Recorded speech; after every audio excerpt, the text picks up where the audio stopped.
Udaipur news के खास कार्यक्रम सियासत का जायका के प्रायोजक हैं देवदर्शन होटल एंड रेस्टोरेंट सूरजपोल। मेरी कमी तो ये रही, मैं मान सकता हूँ कि मैंने अगर जिसका भी फ़ोन आया है, ठीक है, किसी कारणवश नहीं उठाया फ़ोन तो वापस से फ़ोन कर देता हूँ, और अगर समय पे नहीं हो पाया उसके लिए मेरी कमजोरी मान सकता हूँ। बाकी मैंने पूरा प्रयास किया है मेरी तरफ से जी, मेरे वार्ड में भी और आसपास के वार्डों में जहाँ से भी फ़ोन आता है मैं तुरंत पहुँच के उसका समाधान करने का पूरा प्रयास करता हूँ। अब कोई अगर नाराज़ होता है कि काम उन्होंने करा दिया, उनको तो खुश होना चाहिए। ये कि बीजेपी बोर्ड का है और पार्षद भी बीजेपी के हैं, उनका काम मैं कर रहा हूँ तो अच्छी बात है। सर आपने जैसे बोला कि वो महिलाएं हैं, उनको घरेलू काम करना पड़ता है, तो आप कम आकर रहे हैं कि वो काम नहीं कर पाएंगे इसलिए आपको काम नहीं करने पाती, उनको हो सकता है कि उस तत्काल काम नहीं कर पाए। युवा मोर्चा में जो बिखराव रहा उस पर क्या कहना चाहेंगे?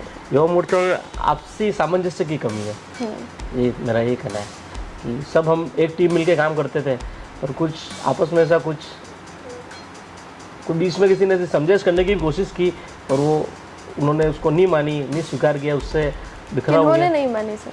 दोनों पक्ष कह रहा हूँ मैं तो। भाजपा में ये तो कहना बिल्कुल गलत नहीं होगा कि 100% दो गुट हैं और जो एक दूसरा गुट है वो अब फिलहाल पावर में है और आप किसी दूसरे गुट से नहीं, मैं किसी गुट से नहीं हूँ। स्मार्ट सिटी के जो काम थे वो उसको आप फेलियर कहने में बिल्कुल असंकोच नहीं कर सकते हैं, संकोच नहीं कर सकते, बिल्कुल पूर्ण रूप से नहीं हुआ है। तो सीवरेज समस्या सबसे ज़्यादा खराब है क्योंकि इन्होंने जो गैप में चैम्बर बनाने थे वो चैम्बर इन्होंने नहीं बनाया और पाइप भी उन्होंने जो साइज होनी चाहिए थी वो नहीं डाली, उससे बार बार जाम हो जाते हैं और सारी गंदगी बाहर आती है। वो करते हैं, कोशिश करते हैं, पर पूर्ण रूप से निजात नहीं मिल रही है। उसका ठेका जो हुआ था स्मार्ट सिटी का L&T कंपनी ने लिया था, तो वो काम करते, पार्षद की अब सुनते तो थे पर यूँ है कि हमको उनको ऐसा कोई डायरेक्शन नहीं दे सकते थे। पर कहीं ना कहीं पार्षदों को देखना पड़ा गलत काम अपनी आंखों के सामने होते हुए। हाँ, पार्षद कर क्या सकता है, क्योंकि वार्ड के काम सारे पूरे इवन उदयपुर के 17-18 वार्ड थे, वहाँ का एक ठेका हुआ था। तो जो निगम से संबंधित CEO थे, जो प्रदीप जी सांगवात थे, पहले उनसे हम मिलते थे, उनसे मिलने के बाद शिकायत दर्ज कराते तो वो उसको दूर करने का जहाँ तक हो सके दूर हुई है, अभी भी चल रहा है। इस बोर्ड में स्मार्ट सिटी और कोरोना की वजह से मैं कुछ हद तक जिम्मेदार मान सकता हूँ, क्योंकि जो काम करना स्मार्ट सिटी के तहत जो काम होना था वो कोरोना ने डिस्टर्ब कर दिया। जो लेबर थी, जो अच्छी लेबर आई थी हरियाणा पंजाब की, वो लेबर उनको क्या मारा तासील है और वो काम नहीं कर पाए। सर इस बोर्ड में ये कारण नहीं रहा कि उप महापौर और महापौर की कभी बनी ही नहीं? ये तो देखो आपकी तरफ से जो बात सुन रहा हूँ मैं, महापौर उप महापौर मिलके काम करते थे। सर महापौर उप महापौर की बनती नहीं थी, समिति अध्यक्षों में आपस में नहीं बनती थी और इन सब में पिसती थी जनता। मेरी नज़र में तो ऐसा नहीं था। सियासत में और आपकी बॉक्सिंग की रिंग में क्या एक चीज़ आपको लगा कि ये तो दोनों में ही करनी पड़ती है? झूंझना पड़ता है। बॉक्सिंग में भी जैसे हमारे उस समय 3 राउंड होते थे, तो तीनों राउंड झूंझना पड़ता था। सियासत में वही है कि आपको शुरू से फर्स्ट राउंड से झूंझना पड़ता है, एंड तक जब तक आपको सफलता नहीं मिले तो झूंझना ही पड़ता है। विपक्ष की कितनी भूमिका रही सर निगम में? विपक्ष की अच्छी रही, पर विपक्ष को मैं उनका टोटली फेलियर मानता हूँ।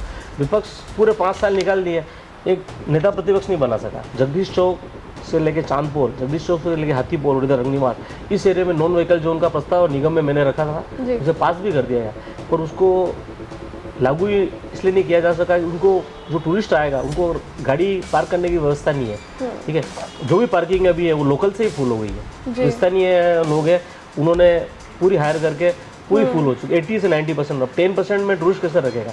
आज की तारीख में देखा जाए तो जितना भी टूरिस्ट है वो उदयपुर के आसपास वाले शहरों की तरफ प्लान कर रहा है, वो उदयपुर आना कम पसंद करता है, खास तौर पर ओल्ड सिटी की इन व्यवस्थाओं के कारण। वो ट्रैफिक की वजह से ही है, क्योंकि हर जना रिसोर्ट में रुकना पसंद करता है। अब यहाँ पे जितने भी है होटलें बनी हुई है, हालांकि उनका लेक व्यू है, सब है, पर पार्किंग की समस्या है। तो पार्किंग समस्या के लिए टूरिस्ट रिसोर्ट में जाना ज़्यादा पसंद करते हैं। जी बिल्कुल चाहेंगे कि टिकट मिले वापस से? नहीं, पूरा चाहने से नहीं होता है। अगर जनरल आती है, सामान्य सीट आएगी, नहीं, अगर वो सब चीजें सब बैठ जाती हैं, व्यवस्थाएं सब बैठती हैं, मैं प्रयास करूंगा टिकट मांगना, पार्टी के हाथ में।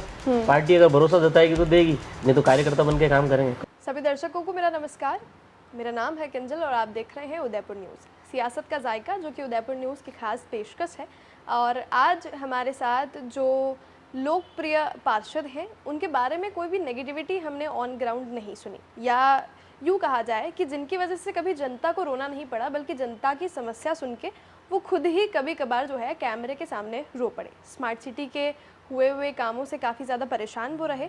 और आपको ये भी मैं बताना चाहूँगी कि राजनीति के साथ साथ अखाड़े का भी सफ़र जो है उन्होंने तय किया। आज हमारे साथ कुलदीप जी, और जिन्हें आप गोपाल जी जोशी के नाम से भी जानते हैं, वो पार्षद मौजूद हैं। और आपका सर हमारे चैनल पे बहुत बहुत स्वागत है। क्योंकि आपने आपकी वार्ड की जनता के सपने बिल्कुल चूर-चूर नहीं किए, इसलिए हमने आपके लिए पेश करी है चूर-चूर नान। और सबसे पहले देवदर्शन होटल का मैं धन्यवाद कहना चाहूँगी कि इतने बढ़िया व्यंजन जो हैं वो हमारे इस सियासत में जायका लगाने के लिए हमारे साथ में मौजूद रखते हैं। सर, सबसे पहले इनाम के तौर पर आप हमारे साथ खाना खाइए और हमें पहले सबसे पहले ये चख के बताइए कि आपको कैसा लगा? अभी चखना अभी चखना है ये।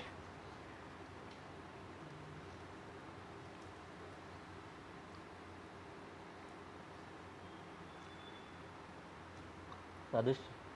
बिल्कुल परफेक्ट रिव्यू दीजिए अभी कि कैसा लग रहा अच्छा है। है। सर, एक बाइट में नहीं पता चलेगा, 1-2 बार और खा के हमें अच्छे से बताइए।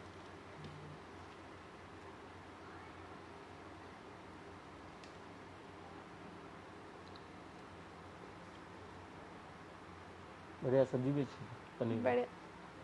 नेक्स्ट में ये सर देवदर्शन होटल की खास डिश है जिसका नाम है चूर-चूर नान। अपने वार्ड के लोगों को कहना चाहेंगे कि यहाँ आएँ? मैंने जो चखा है, अच्छा टेस्ट, रिकमेंड बढ़िया करेंगे? लगा, चलो। रिकमेंड करेंगे। तो क्योंकि आपके वार्ड की जो जनता है वो आपको काफ़ी पसंद करती है, तो आपके कहने पे वो ज़रूर इस बात को मान लेगी और आप लोगों को देवदर्शन बिल्कुल आना चाहिए। और ये इनकी जो खास डिश है चूर-चूर नान, इसे खा के हमें भी आप बताइएगा आपको कैसा लगा। सर, अब बात जायके की हमने बात कर ली, अब सियासत पे आ जाते हैं। आपकी जो छवि है वो एक अच्छे पार्षद के रूप में रही। लोगों ने काफ़ी आपको पसंद किया। हम आप ही से जानना चाहेंगे कि क्या कमी आपको लगता है कि आपने छोड़ दी? कमी तो उदयपुर का स्मार्ट सिटी में चयन हुआ, उसके बाद जो स्मार्ट सिटी के चयन होने के बाद जो काम हुआ, कोरोना के पहले स्टार्ट हुआ था मेरे, जब तक मेरी जानकारी में है। उसके बाद कोरोना आने से जो इनकी जो लेबर थी पंजाब हरियाणा की, वो सारी उस समय जा चुकी थी, तो सारे ठेके सबलेट किए गए। सबलेट में जो लेबर ने काम किया वो अच्छा नहीं किया, गुणवत्ता पे नहीं आधारित था, और जो जिम्मेदारी अधिकारियों की थी उन्होंने उससे पूरी नहीं निभाई, और उसमें वो सी खामियाँ रह गई। ये पाइप चैम्बर जहाँ पे ज़्यादा बनाने थे वहाँ कम बनाए, पाइप अच्छे वाले देने थे वो नहीं दिए, ऐसी बहुत सी जो थी त्रुटियाँ, उस वजह से आज पब्लिक को बहुत परेशानी का सामना करना पड़ रहा है। ये पानी में भी, जैसे पानी की सप्लाई पहले पीएचडी संभालती थी, अभी 10 साल के लिए इनका एमओ हुआ है कि एलएनटी संभालेगी। तो हर जगह, हर वार्ड में, आसपास के 3-4 वार्ड है, मैं कहीं भी से भी समस्या आती है तो मैं उनको दूर करने का प्रयास करता हूँ। उसमें ये समस्या आती है कि कहीं पे फोर्स आ रहा है तो कंटिन्यू, मतलब 15 मिनट में पानी भर जाता है, तो पानी सड़कों पे बहता रहता है, उसके लिए भी कोई ये कार्रवाई नहीं करते हैं कि पानी डुल रहा है, वाल बंद नहीं करते हैं, क्योंकि बोल को होती है वो सारी टूट जाती है, इतना फोर्स आता है। और कई कई तो ये हालत है कि टंकी नहीं भरवाती है, 2 घंटे में भी उनके, मतलब ये हालत, सुबह हालत है कि नहाने धोने का पानी भी नहीं रहता है, उनको टैंकर मंगा के गुजारा करना पड़ता है। तो शिकायत करते हैं, कुछ का समाधान होता है, कुछ का नहीं होता है, जनता सफ़र कर रही है। जी, ये सब जो समस्याएं रही है स्मार्ट सिटी के काम करने वालों स्मार्ट की सिटी तरफ से के, रही। हाँ। आप एज अ पार्षद, क्योंकि आप पार्षद रहे जनता के बीच में, आपको क्या लगता है कि आप में क्या कमी रह गई? आपने कुछ कम किया मेरी हो तो? कमी तो ये रही, मैं मान सकता हूँ कि मैंने अगर जिसका भी फ़ोन आया है, ठीक है, किसी कारणवश नहीं उठाया फ़ोन, तो वापस से फ़ोन कर देता हूँ, और अगर समय पे नहीं हो पाया उसके लिए मेरी कमजोरी मान सकता हूँ। बाकी मैंने पूरा प्रयास किया है मेरी तरफ से, जी। मेरे वार्ड में भी और आसपास के वार्डों में, जहाँ से भी फ़ोन आता है मैं तुरंत पहुँच के उसका समाधान करने का पूरा प्रयास करता हूँ। अभी जैसे आपके सामने भी फ़ोन आया था कि बिल्कुल। ढक्कन के लिए, मैं पिछले 10 दिन से उनको कह रखा है, उनके पास ढक्कन ही नहीं है। वो ढक्कन क्या होगा, उसमें जो एचएससी होती है, उसमें जो पानी आता है बाथरूम वगैरह का, तो वो पूरी जाम हो गई थी, तो उसको खोलने के लिए उनको तोड़ना पड़ा। तोड़ने के बाद अब नया ढक्कन इनके पास है नहीं अवेलेबल साइज़ का। अभी वो बोल रहे हैं 2 दिन का समय दीजिए, 2 दिन में हम कर देंगे। अभी अर्जेंट फ़ोन आया, अभी लगाने को तैयार है, तो यहाँ से इंटरव्यू खत्म होती है, वही जाके वो ढक्कन लगवाना है। तो ये तो हम आपको बता सकते हैं कि सर आने से पहले भी फ़ोन पे समस्याएं सुलझा रहे थे और यहाँ से जाके भी समय। सर, आपसे जनता नाराज़ हो ना हो, लेकिन आसपास के पार्षद बड़े नाराज़ हैं। उसका कारण ये है, अब मेरा वार्ड 53 है, आसपास के से 52 वार्ड है, वहाँ पे हमारे ताराजी शर्मा है, पार्षद है, वो महिला भी है, घरेलू कामकाज भी करना पड़ता है, वो समय नहीं दे पाते होंगे, तो मेरे पास फ़ोन आता है तो मैं कर दूँ, तो मेरा वार्ड, मूल वार्ड तो वही है। जी। और पास में 5 वार्ड है, वो आशा जी है, वो भी महिला है, छोटी बहन जैसे, तो वहाँ भी अगर कोई फ़ोन करता है तो मैं काम कर रहा हूँ। अब कोई अगर नाराज़ होता है कि काम उन्होंने करा दिया, उनको तो खुश होना चाहिए। ये कि बीजेपी बोर्ड का है और पार्षद भी बीजेपी के हैं, उनका काम मैं कर रहा हूँ तो अच्छी बात है, सर, नाराज़ नहीं आपने होना। जैसे बोला कि वो महिलाएं हैं, उनको घरेलू काम करना पड़ता है, तो आप कम आकर रहे हैं कि वो काम नहीं कर पाएंगी इसलिए नहीं, आपको काम करना नहीं पड़ता करने है? पाती, उनको हो सकता है कि उस तत्काल काम नहीं कर पाए, जैसे कोई समस्या लाया है उनके पास, उनको अधिकारियों को कि उनके क्या पीछे पड़ना पड़ता है। आप जानते हैं एक बार कहने में नहीं करते हैं, तो पीछे पड़ के काम करना पड़ता है। उसमें अगर हम पीछे पड़ के काम कर रहे हैं तो अच्छी बात है, जी। उनको है नाराज़ नहीं होना चाहिए, तो नाराज़गी आप जायज़ नहीं समझते? नाजायज नहीं। जी, आप ये भी देखा जा रहा है कि आने वाले समय में बीजेपी के विप्र नेता के तौर पर आपको बड़े नेता के तौर पर देखा जा रहा है, ब्राह्मण चेहरा आप हैं। नहीं, मुझे पार्टी ने युवा मोर्चा में 10-12 साल काम किया था। उसके बाद पहली बार पार्षद का टिकट दिया। पार्टी और जो भी हमारे नेता है स्थानीय, उन्होंने आभार विश्वास जताया, उस पर मैं खरा उतरने का पूरा प्रयास किया है। और आगे भी अगर मिलता है टिकट तो मैं बड़ा बड़ा कुछ नहीं होता है, काम कर रहा हूँ और आगे भी करता रहूँगा। टिकट की बात करें आगे, किस वार्ड से चाहेंगे कि वापस टिकट मेरा अगर वार्ड है जनरल, जो 52 मेरा वार्ड है, जहाँ से अभी ओबीसी महिला था, वहाँ से अगर जनरल आता है प्रयास करूँगा वहाँ से मिल जाए। और अगर उसके बाद आसपास के अगर जनरल आता है और पार्टी अगर देगी तो मैं अभी से भी ज़्यादा और दुगने जोश से काम करने का पूरा प्रयास करूँगा। जी, युवा मोर्चा की जैसे कि आपने बात करी, युवा मोर्चा जब गजेंद्र जी भंडारी जब अध्यक्ष तब आपने मैं महामंत्री था हाँ बड़े एक्टिव तौर पर जो रहकर 6 जो है साल आपने काम दो किया। कार्यकाल हमने पूरे किए। जी, उसके बाद जो है युवा मोर्चा में एक बिखराव आ गया और अब जो है युवा मोर्चा की स्थिति बड़ी ठीक नहीं है, मैं ये कहना चाहूँगी कि हमारे पास पदाधिकारी ही नहीं है। हाँ, अभी बिना जिलाध्यक्ष के युवा मोर्चा काम कर रहा है। जी। उसमें जिलाध्यक्ष अभी तक सनी पोखरना को हटाने के बाद नया कोई नियुक्त नहीं किया है। तो पार्टी अधिकारियों को और पार्टी के जो भी आला प्रदेश के पदाधिकारी, उनको नया कोई भी जो भी प्रदेश अध्यक्ष बने, अभी तक नया प्रदेश अध्यक्ष बनेगा, नए प्रदेश अध्यक्ष बने पार्टी के, तो युवा मोर्चा का भी नया प्रदेश अध्यक्ष बनेगा। उदयपुर में भी चल रही है प्रक्रिया कि उसमें नया नियुक्त करेंगे, उसके बाद नई टीम बनेगी। और अभी जिलाध्यक्ष नहीं है तो काम करने में दिक्कत आती है। युवा मोर्चा में जो बिखराव रहा उस पर क्या कहना चाहेंगे? युवा मोर्चा में आपसी सामंजस्य की कमी है, ये मेरा ये कहना है कि सब हम एक टीम मिलके काम करते थे और कुछ आपस में ऐसा कुछ बीच में किसी ने ऐसी समझौता करने की कोशिश की और वो उन्होंने उसको नहीं मानी, नहीं स्वीकार किया, उससे बिखरा हो किन्होंने गया। नहीं मानी सर? दोनों पक्ष कह रहा हूँ मैं तो वो गलती दोनों तरफ से होती है, कुछ गलती इधर से ही होगी, पर जो मौके पे उन्होंने जो स्टेप लिया वो गलत है, मैं कह रहा हूँ, उचित नहीं है ये। ठीक है, आपका विरोध करना चाहिए, विरोध आप बातचीत से भी किया जा सकता है, और जो भी उन्होंने इमीडिएट एक्शन लिया वो गलत था। उसके बाद उदयपुर में युवा मोर्चा की बहुत फजीद भी हुई और अभी तक नेतृत्वहीन युवा मोर्चा उदयपुर में है। बिल्कुल सर। बीजेपी की अगर हम बात करें तो अब जो है बीजेपी में भी साफ तौर पर दो टीम नज़र आती है। अब जो है एक भाजपा की जो बी टीम जिसे कहा जाता था, एक नई टीम कार्यकारिणी के तौर पर हमें दिख रही है, मीडिया में नाम चल रहे हैं, उस टीम पर आप क्या कहना चाहेंगे? टीम तो कुछ नहीं, देखो एक ही पार्टी के लोग हैं। ये ज़रूर है कि जो जिलाध्यक्ष बने हैं नए, ठीक है, वो प्रदेश युवा, जिस समय युवा मोर्चा था, मैं महामंत्री था, उस समय प्रदेश उपाध्यक्ष थे युवा मोर्चा के, गजपाल सिंह जी राठौर, और अभी उन्हें जिलाध्यक्ष बनाया है, अच्छा काम कर रहे हैं। और जिनको नहीं मिला है वो भी साथ जुड़ के काम करेंगे। बी टीम ए टीम जैसा कुछ नहीं है, हर जने को महत्वाकांक्षा होती है पद लेने की, पर नहीं मिलता है तो कार्यकर्ता नई टीम बना देंगे, उसमें सब जुड़ के काम करेंगे। सर भाजपा में ये तो कहना बिल्कुल गलत नहीं होगा कि 100% दो गुट हैं, और जो एक दूसरा गुट है वो अब फिलहाल पावर में है, और आप किसी दूसरे गुट से नहीं, मैं किसी गुट से नहीं हूँ, मैं बीजेपी का कार्यकर्ता ही हूँ। दो मेरे को गुट में किसी में तो विश्वास इस नहीं नई टीम से आप बिल्कुल समर्थन रखते हैं? सबसे मेरे ताराचंद जी शहर विधायक है, पहले पूर्व में जिलाध्यक्ष रविंद्र जी थे, अभी अपने गजपाल जी है, जो भी मुझे समय समय पर काम देते हैं। जैसे मंडल अध्यक्ष है विजय जी आहूजा, ठीक है, जो भी समय, जब भी यहाँ से जाने के बाद मीटिंग है, तिरंगा यात्रा से संबंधित रैली है, उसके लिए मीटिंग में बुलाया तो मैं वहाँ जाऊँगा, जहाँ भी अपेक्षित होता हूँ मैं चला जाता हूँ। कोरोना में आपने काफ़ी सेवा करी, वो जो समय सभी ने देखा उसमें आपकी एक्टिवनेस खास तौर पर जो है वो देखी गई। आपने खुद जो है घरों में कैंपर्स पहुंचाने का काम किया, या जो भी आपसे बन पड़ता था उस वक्त आपने किया, उस समय को कैसे समझाएंगे? वो समय तो देखो सबके लिए वो था, क्या बोलते हैं, असहनीय था, और मतलब ऐसा आपके भी जीवन में पहली बार देखा होगा, 2 साल देखा था 20 और 21 में। उस समय यही था कि लोग डरे हुए थे, सहमे हुए थे, भोजन की व्यवस्था नहीं थी। ऐसे परिवार भी थे हमारे वार्डों में, आसपास के वार्डों में, जो दोनों टाइम का खाना कोई सामान मिल नहीं रहा था बाजार में, तो उनके लिए हमने जगदीश मंदिर के पीछे जो अनक्षेत्र है, और हम डेली 500-700 जनों का खाना बनाते थे, जहाँ वार्डों में जिनको ज़रूरत है उनको पहुँचाते थे। हॉस्पिटल भी जाते थे तो हॉस्पिटल में सारी कैंटीनें बंद थी, तो उनको अच्छा खाना नहीं मिल पा रहा था, जो भी निगम की तरफ से आता था, पर वो ठीक है इतनी देरी से पहुँचने पर सूख जाता था खाना। तो हम ताज़ा, एक हलवाई था हमारा बेरू सेठ उसका नाम था, उसने बहुत मदद की, निःशुल्क 500 आदमी का डेली दोनों टाइम खाना बनाता था। वो खाना हम ऑटो में भरकर हॉस्पिटल ले जाते थे, वहीं पार्क में बैठ के मतलब पंगत लगा के बिठा के खिलाते थे। और जहाँ भी सैनिटरी जो था, इसका क्या बोलते, सैनिटाइजर का छिड़काव, जहाँ पे गाड़ी नहीं आ सकती थी ऑटो, वहाँ पे मैंने एक मशीन ले रखी थी, निगम से जो केमिकल लेके उसमें पानी मिला के उसको खुद सिक्योरिटी करते, मतलब लोगों को एक भरोसा था कि सैनिटाइजर होने से उनको बीमारी से राहत मिलेगी। तो जो भी जनता को जो राहत मिली वो हमने पहुँचाई, और जहाँ भी सहयोग मांगा हमने पूरा किया, बस यही। और मानवता के नाते हर पार्षद ने किया है, जी। जिससे जितना बन पड़ा। हाँ, पर डर नहीं था, लोगों में डर था कि बहुत से नहीं निकल रहे थे, पर हमने 3-4 बार वो भी करवाया। फ्यूनरल में जाते थे अशोकनगर शमशान, उसके बाद 3 बार टेस्ट कराया, तीनों बार नेगेटिव रहा, ईश्वर की कृपा है। जी।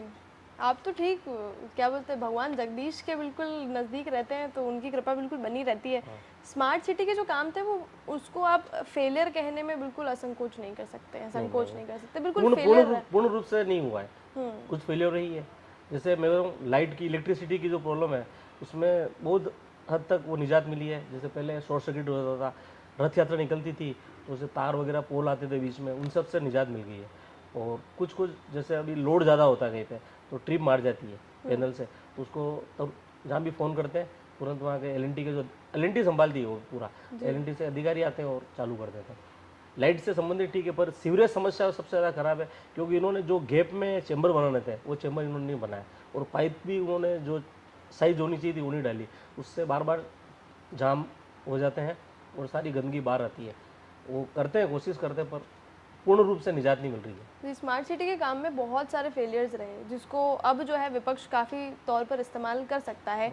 इस फेलियर का ये जितना भी काम हुआ सर, इसमें पार्षद के जो पावर्स है वो कहीं ना कहीं बिल्कुल ज़ीरो थे, क्योंकि वो अपने हिसाब से काम कर रहे थे और पार्षद को देखना पड़ रहा था वो सब काम अपने आंखों के सामने होते हुए। उसका ठेका जो हुआ था स्मार्ट सिटी का एल कंपनी ने लिया था, तो वो काम करते, पार्षद की अब सुनते तो थे, पर यूँ है कि हमको उनको ऐसा कोई डायरेक्शन नहीं दे सकते थे। उनके हिसाब से उनकी ड्राइंग थी, उस हिसाब से जैसे तीन चीज़ें थी, इलेक्ट्रिसिटी, अंडरग्राउंड सीवरेज और ये पीएचडी की पाइपलाइन, इन तीनों ने डाली। पर उनमें जो जनता कहती थी कि नहीं ऐसे डालो, वो उनके हिसाब से ही काम करते थे। इसमें जो भी निगम से स्मार्ट सिटी के अधिकारी थे वो उनको निर्देश देते थे, उन्होंने क्या उनकी जांच की गुणवत्ता की वो उन पर निर्भर है। तो कुछ फेल्योर है, दिक्कत आ रही है, सामना करना पड़ रहा है जनता को, तो अभी हम प्रयास कर रहे हैं उसको धीरे धीरे। जैसे एक माझी वाड़ी पे एक चैम्बर था, वहाँ कंटिन्यू बारिश में आने पर या नल की सप्लाई होती थी, उस समय चैम्बर से पानी बाहर आता था, तो इनको बताया कि एक चैम्बर और तो नया चैम्बर बनाया, उसके बाद वहाँ से समस्या का समाधान हो गया। पर कहीं ना कहीं पार्षदों को देखना पड़ा गलत काम अपनी आंखों के सामने होते हुए। अब पार्षद कर क्या सकता है, क्योंकि वार्ड के काम सारे पूरे, इवन उदयपुर के 17-18 वार्ड थे, वहाँ का एक ठेका हुआ था। तो जो निगम से संबंधित सीईओ थे, जो प्रदीप जी सांगवात थे पहले, उनसे हम मिलते थे, उनसे मिलने के बाद शिकायत दर्ज कराते, तो वो उसको दूर करने का जहाँ तक हो सकी दूर हुई है, अभी भी चल रहा है, जहाँ जहाँ भी फेल्योर आ रहा है वहाँ जाके समाधान हो रहा है। जी। निगम की अगर बात करें, छठा बोर्ड ये भाजपा का रहा, कौन सा बोर्ड आप मानते हैं कि सबसे बढ़िया काम जिस बोर्ड ने किया? मैं बताऊँ, अगर मेरी नज़र में किरण जी का अच्छा बोर्ड था, उसके बाद युधिष्ठिर जी का भी अच्छा था, रविंद्र जी का। इस बोर्ड में स्मार्ट सिटी और कोरोना की वजह से मैं कुछ हद तक जिम्मेदार मान सकता हूँ, क्योंकि जो काम करना स्मार्ट सिटी के तहत जो काम होना था वो कोरोना ने डिस्टर्ब कर दिया। जो लेबर थी, जो अच्छी लेबर आई थी हरियाणा पंजाब की, वो लेबर, उनको क्या महारत हासिल है और वो काम नहीं कर पाए। उसके बाद क्या, मजबूरी में जो टाइम होता है टेंडर का, वो टाइम भी पूरा हो रहा था, इसलिए उन्होंने अरेंजमेंट करके जो सबलेट किए ठेके, उसमें वो काम अच्छा नहीं हो सका, ये कारण है। तो कोरोना और ये स्मार्ट सिटी का आप कारण मानते हैं कि इस वाले बोर्ड में ये खामी रही? कुछ हद तक ये कारण भी है, कोरोना की वजह से भी हुआ है। सर, इस बोर्ड में ये कारण नहीं रहा कि उप महापौर और महापौर की कभी बनी ही नहीं? ये तो देखो, आपकी तरफ से जो बात सुन रहा हूँ मैं, महापौर उप महापौर मिलके ही काम करते थे। हाँ, महापौर जी देखो एज में भी थे, अच्छे मतलब एज में थे, मेरे फादर की एज से भी ज़्यादा थे, पर वो जितना समय मिलता वो काम टाइम देते थे। उप महापौर यंग थे और उनको चार बार का पार्षद का अनुभव भी है, तो वो पूरा हैंडल करते थे। हमें भी कोई समस्या होती थी तो उप महापौर को ही बोलते थे। तो जो महापौर जी को कहने में दिक्कत आती थी उनको हम खुल के कह सकते थे, क्योंकि वो सीनियर्स थे, उनको कहने में एक हिचक होती थी, पर महापौर जी को कहीं भी बोल देते तो उप महापौर जी को, तो उसी समय तत्काल समाधान हो जाता। सर, महापौर जी की तो किसी से भी नहीं बनी मेरे ख्याल से। नहीं, मेरी तो, मैंने अभी जब भी समस्या लेके कभी मना नहीं किया, हमारी तो दोनों से बनती थी, उप महापौर जी महापौर जी, पर जो अनुभव था ना वो उप महापौर जी को ज़्यादा था, क्योंकि चौथी बार पार्षद थे। सर, महापौर उप महापौर की बनती नहीं थी, समिति अध्यक्षों में आपस में नहीं बनती थी, और इन सब में पिसती थी जनता। मेरी नज़र में तो ऐसा नहीं था। मेरी तो हर समिति, जैसे कोई भी, मेरे स्वास्थ्य समिति में बेनी राम जी थे, पारस जी थे, विद्युत में मैं और मेरे साथ में शहर कोर्ट के अंदर मैं था, शहर कोर्ट के बाहर वो हेमंत जी बोरा थे, उसके बाद उद्यान में महजी त्रिवेदी थे, कभी भी कोई काम होता उस समिति से संबंधित पूरा हो जाता था। जी। आपको अक्सर देखा गया जब निगम के बोर्ड हो रहे हो तो आप बड़े शांति से लोगों को बातचीत करने के लिए कहते थे, समझाइश जब करने की बारी आती थी तो अब आप आगे आ रहे होते थे। आपने कभी कोई इस तरह से कोई मुद्दा आक्रोशित होकर अगर निगम में उठाया हो? मेरा मानना है एक शांति से जो समाधान हो सकता है, चिल्ला के या फिर आप हल्ला करने से नहीं होता है। जो भी अगर बीच में किसी में दो पक्ष और विपक्ष में नोकझोंक होती थी तो दोनों मिलने वाले हैं। विपक्ष के भी सब परिचित मित्र हैं, तो उनको समझाने का प्रयास करता था मैं, और बैठ के समाधान हो जाता था। अच्छा रहा वैसे बोर्ड, एवरेज मानूंगा मैं। सर आपका स्वभाव रहा एकदम नरम, और ऐसे अगर आपका पैशन आप देखें तो आप बॉक्सिंग भी करते थे, आपको बॉक्सिंग के लिए भी जाना जाता था। तो सर ये आपने सामंजस्य कैसे बिठाया कि स्वभाव नरम है और काम आप बॉक्सिंग कर रहे हैं? बॉक्सिंग का करता हूँ, देखो मैं स्कूल टाइम से और फिर कॉलेज टाइम तक बॉक्सिंग खेलता था। वो रिंग में, वो प्रदर्शन रिंग में बताने का होता है, और यहाँ पे राजनीतिक में और सामाजिक सेवा में तो वो नहीं होती है। हाँ, जोश जुनून होना जरूर है, पर जो बात होती है, अगर आप सम्मान दे के बड़ों को और छोटों को प्यार दे के कर सकते हैं वो होता है। ये काम हमने प्रयास किया। सियासत में और आपकी बॉक्सिंग की रिंग में क्या एक चीज़ आपको लगा कि ये तो दोनों में ही करनी पड़ती है? झूंझना पड़ता है। बॉक्सिंग में भी जैसे हमारे उस समय 3 राउंड होते थे, तो तीनों राउंड झूंझना पड़ता था। सियासत में वही है कि आपको शुरू से फर्स्ट राउंड से झूंझना पड़ता है, एंड तक जब तक आपको सफलता नहीं मिले तो झूझना ही पड़ता है। आपको मुकाम हासिल करना है तो आपको झूझना ही पड़ेगा। विपक्ष की कितनी भूमिका रही सर निगम में? विपक्ष की अच्छी रही, पर विपक्ष को मैं उनका टोटली फेल्योर मानता हूँ। विपक्ष पूरे 5 साल निकाल दिए, एक नेता प्रतिपक्ष नहीं बना सका। इतने अच्छे वो थे इनके अंदर से पार्षद, उनमें से एक को ही बना देते किसी को, पर किसी को नहीं बनाया, और बिना नेता प्रतिपक्ष के पूरा बोर्ड निकल गया। इसमें विपक्ष में वाले मान सकता हूँ कि बड़े नेताओं की जो अच्छे कार्यकर्ता उनके प्रति वो नहीं थी जी। उनको बनाने की। अगर बनाना चाहते हैं तो कोई भी किसी को भी बना देते हैं। पूर्व पार्षद थे, जैसे 2 बार के पार्षद रहे हुए लोकेश जी गौड़, उनका भी नाम चला था, ना उनको बनाया। अरुण जी ठाक, ना उनको बनाया, किसी को तो बनाते हैं पर किसी को नहीं बनाया। तो 5 साल बिना नेता प्रतिपक्ष के निकल गया बोर्ड, और अब अगले बोर्ड में देखो क्या करते हैं। जी, अब आप सर उस वार्ड में, उस क्षेत्र में जो शहर का हृदय माना जाता है, बड़ा ही कॉम्पैक्ट वो जगह है, सकड़ी सी गलियां हैं। खैर उन्हें तो हम बड़ा नहीं कर सकते, लेकिन उनकी व्यवस्थाओं को हम ठीक कर सकते थे। वहाँ बहुत सी समस्याओं टूरिस्ट को रही, जैसे आप ट्रैफिक की बात कर लीजिए। तो इन सब का निजात पाने के लिए आपने क्या कुछ एफर्ट किया? ट्रैफिक से संबंधित समस्या सबसे बड़ी है, एक तो सकड़ी गलियाँ है। जगदीश चौक का जो भौगोलिक एरिया है सकड़ा है, ठीक है। वहाँ पे इतने आज के समय जो फाइनेंस सुविधा होने से हर जना 4 व्हीलर अफोर्ड कर रहा है। सबसे बड़ी समस्या बाइक रेंट की है। बाइक रेंट पे हर जने ने कम से कम एक बाइक रेंट वाले ने 8 से 10 2 व्हीलर ले रखे हैं।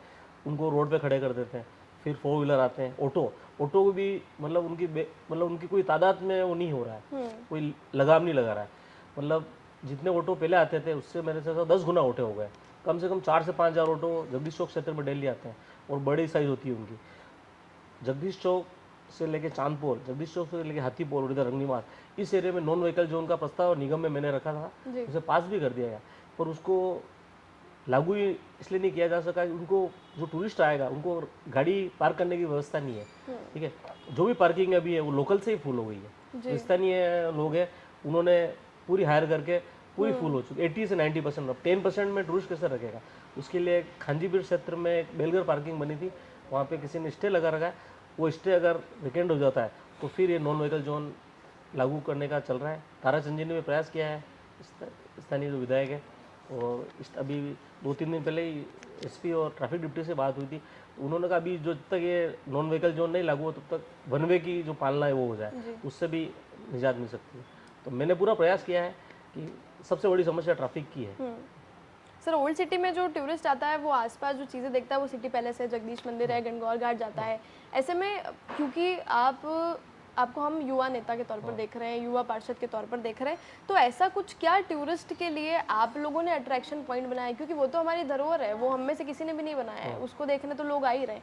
हमारी तरफ से टूरिस्ट को लेकर क्या एफर्ट रहा? टूरिस्ट के लिए तो जैसे गणगौर घाट है, गणगौर घाट पे पहले रहता था कि अंधेरा रहता था, रात रहता था, तो मैं विद्युत समिति होने के नाते मैंने वहाँ पे लाइटिंग की अच्छी व्यवस्था करी। तिरंगा लाइटें त्रिपोलिया में लगवाई है, ठीक है। पास में बागोर की हवेली है, वहाँ दो शो चलते हैं, तो वो अट्रैक्शन का है। डांस जो फोक डांस यहाँ के स्थानीय कलाकार हैं वो शो देते हैं, 2 घंटे का शो होता है, 6 से 7 और 7 से 8। उसके बाद पिछोला पे बैठने के लिए भी अच्छा हाई मार्क्स लगाया है। वहाँ टूरिस्ट रात को 10-11 बजे तक जो टाइमिंग होता है प्रशासन की तरफ से जो अनुमति उस हिसाब से बैठता है। और जितने भी घाट है उन पर भी लाइटिंग की व्यवस्था करी है।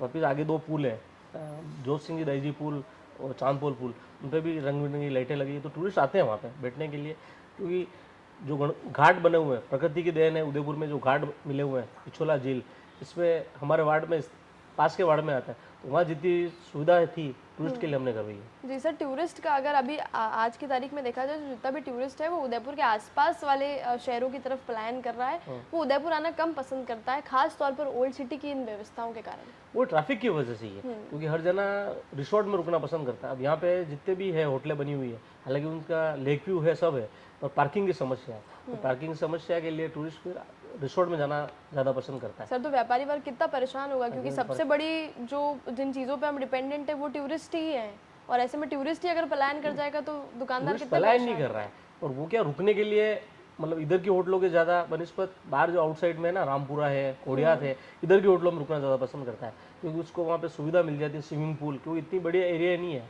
प्लॉट एरिया इतना बड़ा नहीं कि वहाँ पे स्विमिंग पूल भी बन सके, बड़ा गार्डन भी बन सके, इसलिए वहाँ जाना पसंद करता है। पर आज सिटी पैलेस, जगदीश मंदिर, गणगौर घाट, यहाँ पे घूमने तो आते ही है टूरिस्ट, घूमने तो आता है। होटल वालों को थोड़ा बहुत पार्किंग की समस्या का सामना करना पड़ता है। जी सर, युवाओं, क्योंकि आप युवा चाह रहे हैं तो युवाओं के लिए आपसे हम पूछना चाहेंगे कि क्या क्या निगम के बोर्ड ने युवाओं के लिए दिया।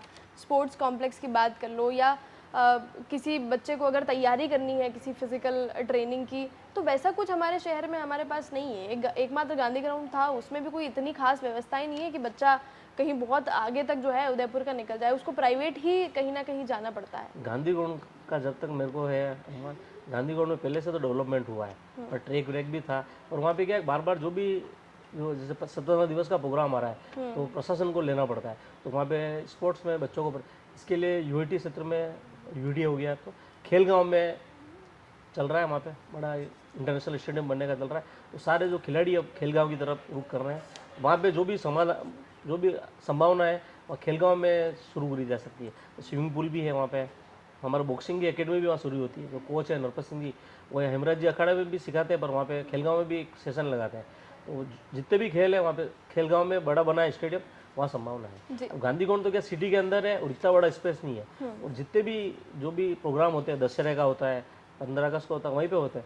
तो प्रशासन उसके पहले 5 से 7 दिन पहले रहता है। तो खिलाड़ियों को वहाँ पर सुविधा इसलिए होती है क्योंकि वहाँ बराबर अभ्यास नहीं कर पाते। तो खेलगांव में समस्या नहीं है।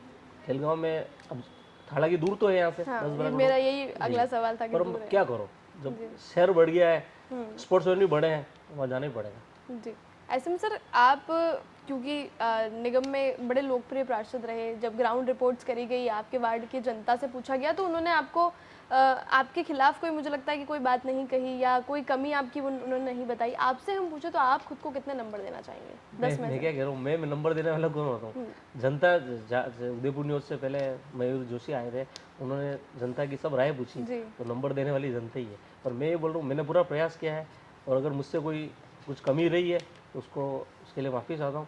और आने वाले टाइम में अगर वापस मुझे पार्टी अगर भरोसा करके देती है तो उन कमियों को दूर करने का प्रयास करूँगा। जी, बिल्कुल चाहेंगे कि टिकट मिले वापस से? नहीं, पूरा चाहने से नहीं होता है। अगर जनरल आती है, सामान्य सीट आएगी, नहीं, अगर वो सब चीजें सब बैठ जाती हैं, व्यवस्थाएं सब बैठती हैं, मैं प्रयास करूंगा। टिकट मांगना पार्टी के हाथ में, पार्टी अगर भरोसा जताएगी तो देगी, नहीं तो कार्यकर्ता बन के काम करेंगे। जी, क्या वादे कुछ किए थे, कुछ रहता है कि कुछ कमी रह गई कि जो ये वादे मैंने अपने मैनिफेस्टो में पार्षद बनते वक्त किए थे लेकिन मैं पूरे नहीं कर पाया? मेरे मैनिफेस्टो में जो मैंने वादे किए थे उनको मैंने पूरा, आप मेरे वार्ड में आके अगर दौरा भी कर सकते हैं, जो वादे थे वो पूरे किए मैंने। ठीक है, रोड नाली ये तो सारी हट गई है, आप पता है स्मार्ट सिटी के तहत जो रोडों का काम हुआ है, नाली हट गई है, अंडरग्राउंड हो गई सारी। हाँ, और कुछ जैसे जर्जर मकान थे जिन्हों वार्ड में लोगों ने चुनाव से पहले मुद्दा भी बनाया था, तख्तियाँ लगाई थी, इस समस्या का समाधान होगा, उसको मैंने पार्षद बनते ही शायद साल से 1.5 साल में उनको पूरा कर दिया। जो भी जर्जर मकान थे, जो जिनसे मतलब जान माल की हानि हो सकती, उन सबको गिरवा कर समतल कर दिया। निगम से भी कार्रवाई अपने प्रयास ये भी किया, जिसका भू मालिक था उसने अपने लेवल पे भी हटा दिया जी। तो। और एक जैसे अपने गणेराव घाटी पे एक दरवाज़ा था, उसका भी पिछले किसी बोर्ड में काम नहीं हुआ था, उसको मैंने पूरा व्यवस्थित जीर्णोद्वार करवा के सही करवा दिया। जी, हमारे सियासत का जायका में जिस जगह पर फिलहाल हम मौजूद है वो देवदर्शन होटल है, और बड़ी किफ़ायती दरों पे जो है यहाँ, जैसा कि आपने बताया कि बड़ा अच्छा खाना यहाँ मिलता है। तो यहाँ के जो कर्ता धर्ता हैं, जो मालिक हैं, उनसे भी हम वो भी आपसे कुछ सवाल जो है हमारे सियासत का जायका में कर सकते हैं। तो अगला जो है उन्हें हम इनवाइट करना चाहेंगे। सबसे पहले तो देवदर्शन होटल में आपका बहुत बहुत स्वागत। धन्यवाद। आपने हमारा चूर चूर नान टेस्ट किया, तो कैसा लगा आपको टेस्ट? अच्छा, स्वादिष्ट। 49, और ये हम जनता को सिर्फ और सिर्फ 49 रुपये में खिला रहे हैं। एक नान और पनीर की सब्ज़ी के साथ 49 रुपये में खिला रहे हैं। तो आप अपनी वार्ड के लोगों को क्या कहना चाहोगे इसके बारे में? देखो, मेरा वार्ड जो है जगदीश चौक क्षेत्र, घंटा क्षेत्र प्रमुख पर्यटक स्थल है। तो वहाँ भी जो टूरिस्ट आते हैं तो उनको मैं रिकमेंड करना चाहूँगा। और मेरे आपसे निवेदन है कि वहाँ पे से आपका कोई होर्डिंग हो यहाँ का, वो भी लगा सकते हैं। ज़रूर। उसमें रेड लिस्ट भी आप उसमें अंकित कर दें, तो जो भी टूरिस्ट खाना पसंद करेंगे आएंगे पक्का। हमारी तरफ से जो भी होगा, जगदीश चौक क्षेत्र पूरा पर्यटन क्षेत्र ही हम बोलेंगे। बाकी टेस्ट कैसा आपको अच्छा लगा? अच्छा लगा मैम। जरूर। तो ये सिर्फ हम 49 रुपये में दे रहे हैं, और ये सिर्फ इसलिए दे रहे हैं कि भाई आम नागरिक भी एसी में बैठ के 49 रुपये में पनीर की सब्ज़ी के साथ नान का लुत्फ़ उठा सके। मैं जो भी मेरे वहाँ पे परिचित हैं, इस व्यवसाय से जुड़ो सबको बोलूँगा, गाइड है, रिक्शा वाले हैं, ऑटो वाले, सबको देवदर्शन के लिए। किस नाम से रेस्टोरेंट भी? देवदर्शन के नाम से? देवदर्शन से नाम से ये रेस्टोरेंट। और आप तो जगदीश चौक से आते हैं, तो मेन सिटी सेंटर एरिया है, और अपने वार्ड के लोगों को भी इसलिए बोलो ना, होर्डिंग वगैरह लगा दीजिए वहाँ पे। ज़रूर, हमारा प्रयास है। वैसे उदयपुर में हमारे बहुत सारे होर्डिंग लग रहे हैं अभी, ये भी प्रयास है कि हम बहुत जल्द से जल्द लगाएंगे। ठीक सर, बाकी तो ये हमारे सियासत के जायके का एपिसोड नंबर 3 था, और जिसमें हमारे साथ कुलदीप जी, जिन्हें आप गोपाल जी के नाम से जानते हैं, वो मौजूद थे, जिन्होंने खा के बताया कि चूर चूर नान कितना बढ़िया। और इसके अलावा एक लंबी लिस्ट, एक फ़हरिस्त है इनके मेन्यू में, जो कि देवदर्शन होटल में हम लोग फ़िलहाल मौजूद हैं। हमारे जो पार्षद महोदय थे, उनके बारे में आप क्या कुछ कहना चाहते हैं? क्योंकि इन्होंने तो अपने आप को नंबर नहीं दिए, लेकिन आप इन्हें 10 में से कितने नंबर देंगे, हमें कमेंट सेक्शन में ज़रूर बताइएगा। और एक चीज़ का दावा मैं ज़रूर कर सकती हूँ कि जब आप देवदर्शन होटल में आएंगे, तो यहाँ का जब आप खाना खाएंगे तो उसे आप 10 में से 11 नंबर ही देंगे। बाकी इस सियासत का जायका पर आपका क्या कुछ कहना है, हमें कमेंट में ज़रूर बताइएगा। उदयपुर न्यूज़ को और फिल्टरलेस को सब्सक्राइब करना बिल्कुल भी ना भूलें। उदयपुर न्यूज़ के साथ मैं हूँ किंजल, कैमरा पर्सन गौरव और सानिया।